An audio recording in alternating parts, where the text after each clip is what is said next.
Bonjour à tous et bienvenue sur ma chaîne. Aujourd'hui nous allons voir comment rempoter un rosier. Alors je vais vous montrer comment faire le rempotage en pot et je vais aussi au passage vous donner quelques conseils pour la plantation en pleine terre.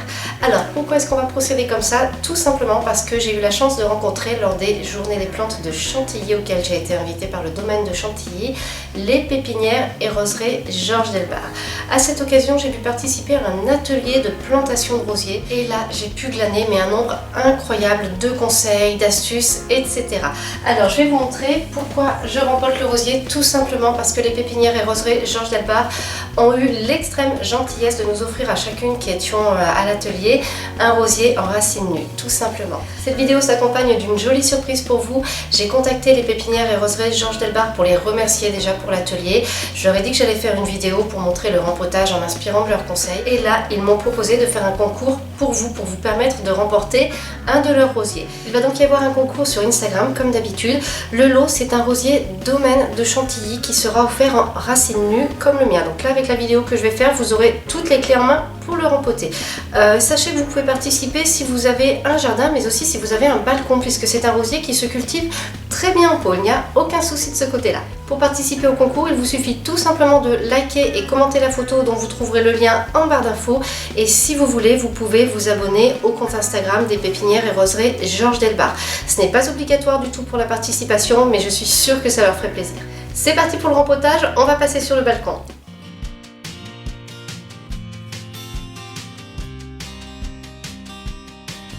Quand on plante un rosier en pot, les pépinières et roseraie Georges Delbar nous ont conseillé d'utiliser le pot le plus grand possible.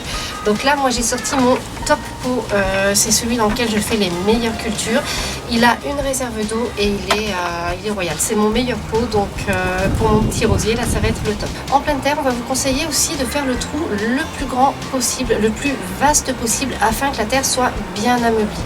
Sinon, au printemps, ce qui se passe, c'est que quand le rosier sort ses racines, paf, il débourre, les racines se forment et puis elles se heurtent. Un petit trou, la terre est beaucoup plus dure autour et là d'un seul coup elles sont un petit peu arrêtées et du coup c'est aussi la croissance du rosier qui est arrêtée. Donc n'hésitez pas, faites un trou vaste, un trou le plus grand possible. Je sais que c'est dur de creuser mais faites-le si vous voulez avoir un beau rosier. En pleine terre, toujours si vous plantez en automne ou au printemps, vous pouvez ajouter de la corne, du sang séché, du fumier, enfin bref, des compléments qui vont bien nourrir votre rosier. Donc on revient à la plantation en pot. Au niveau du substrat, ce qui est conseillé par les pépinières et roseraie Georges Delbar, c'est un terreau pour rosier. Donc là j'en ai un de chez Algouflage, plantation arbuste et rosier spécifique. C'est un terreau qui va être bien nourrissant et qui est bien adapté aux besoins de la plante. Mon petit conseil à moi, ça va être de faire une couche de drainage au fond du pot si vous n'avez pas de réserve d'eau. Moi j'ai ce super pot, je l'utilise sans bille de drainage au fond, ça fonctionne très très bien. Donc là je ne vais pas mettre de couche de drainage, mais sinon si vous avez un pot plus classique, n'hésitez pas. J'attaque, je vais commencer par mettre du terreau au fond de mon pot. Ensuite, je viens tasser. Alors, je voulais vous parler un petit peu des pépinières et roseraie Georges Delbar. En fait, moi, je les connaissais déjà parce qu'ils sont de ma région. Ils viennent d'Auvergne, ils sont près de Commentry. Et en fait, dans ma famille, on a beaucoup acheté des arbres et des arbustes chez eux. Ma mère, quand elle avait un grand jardin, elle commandait beaucoup chez eux. Mon oncle aussi, et puis il achète encore chez eux. Ce sont vraiment des végétaux de qualité, en fait. Donc, je peux vous dire que quand j'ai su qu'on allait avoir un atelier avec eux aux Journées des plantes de Chantilly, je me suis dit super, génial. J'étais vraiment heureuse à l'idée de les revoir et je n'ai pas été déçue parce qu'ils ont donné des conseils mais absolument fantastiques. Alors on va parler un petit peu plus de la plantation. Alors les rosiers, vous pouvez les acheter de trois manières. En racines nues comme ça peut être toute l'année. Il y a en bac de 2 litres, donc c'est tout petit en fait et ça va être le même principe que les racines nues.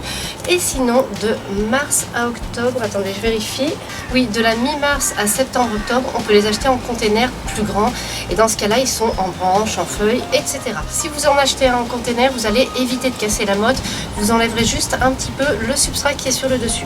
Si vous en avez un en racine nue ou en pot de 2 litres, dans ce cas là vous allez voir il y a un petit peu de travail à faire avant la plantation. La première chose à faire, ça va être de couper, de tailler des racines. Alors là, ils l'ont fait juste avant de nous donner les rosiers. Mais ce que vous devez obtenir, en gros, c'est un rosier dont vous allez raccourcir et les branches et les racines. Je sais que ça peut paraître étrange en fait, mais il vaut mieux réduire déjà le volume des branches pour qu'après le rosier reparte de plus belle. Il faut que le volume des racines soit adapté au volume des branches. Donc en fait, on ne peut pas garder 3 tonnes de racines. Donc là, les racines, il me les avait retaillées. Alors je ne sais plus s'il faudrait enlever les petites racines. J'ai malheureusement oublié parce que ça fait déjà plus d'un mois et j'avais pris des notes, mais ça je ne l'avais pas noté. Donc dans le doute, je vais laisser mes petites racines. Au niveau des branches, il y a 2-3 petites choses à savoir. La première étant qu'on va les tailler de manière à avoir une repousse évasée. Ça va éviter d'avoir des branches trop rapprochées, ce qui est favorable aux maladies.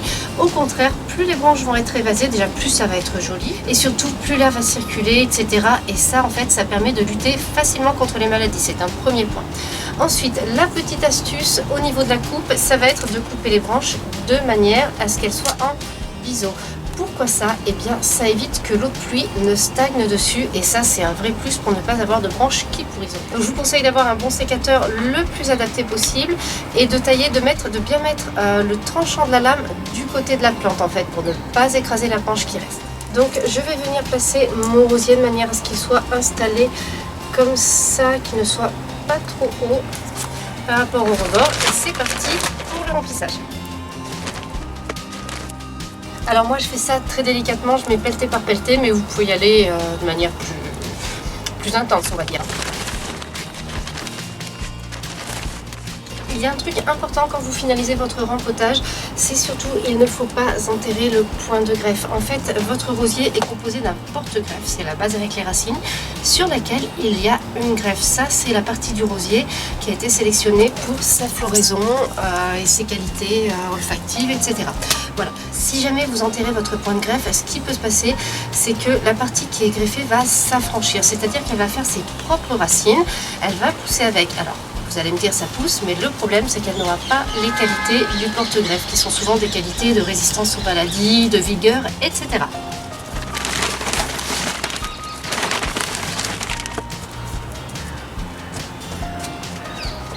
Étape suivante, on va arroser, quelle que soit la saison, on va arroser et on va faire ça jusqu'à ce qu'il n'y ait plus de bulles qui remontent. Ça veut dire que la terre sera bien tassée. Une fois que le rempotage est terminé, si on veut avoir une bonne installation, une bonne implantation du rosier, il faut l'arroser régulièrement. Alors bien sûr, s'il gèle, on fait attention, mais sinon, même en hiver, on arrose. Alors, les pépinières et roseraie Georges Delbar m'ont précisé qu'il vaut mieux arroser par bonne quantité, c'est-à-dire il vaut mieux une fois 10 litres tous les 10 jours, plutôt que 2 litres par jour. Tout ça pourquoi? Parce que en fait quand on arrose par petite quantité, l'eau reste en surface et les racines ne se développent qu'en surface.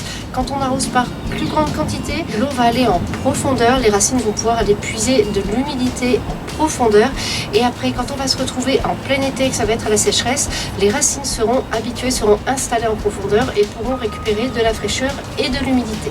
Voilà, moi je vais finaliser mon petit rempotage avec une décoration beau jardin histoire d'habiller mon petit rosier en attendant qu'il fasse ses feuilles. Je garde l'étiquette pour garder le nom. Vous pouvez enlever votre étiquette si vous notez tout dans un cahier. J'ai plein d'autres astuces concernant l'entretien et la culture des rosiers, que ce soit en pot ou bien en pleine terre. Donc je vous ferai des petites vidéos au fur et à mesure. En attendant, j'espère que celle-ci vous a plu et à bientôt pour une nouvelle vidéo.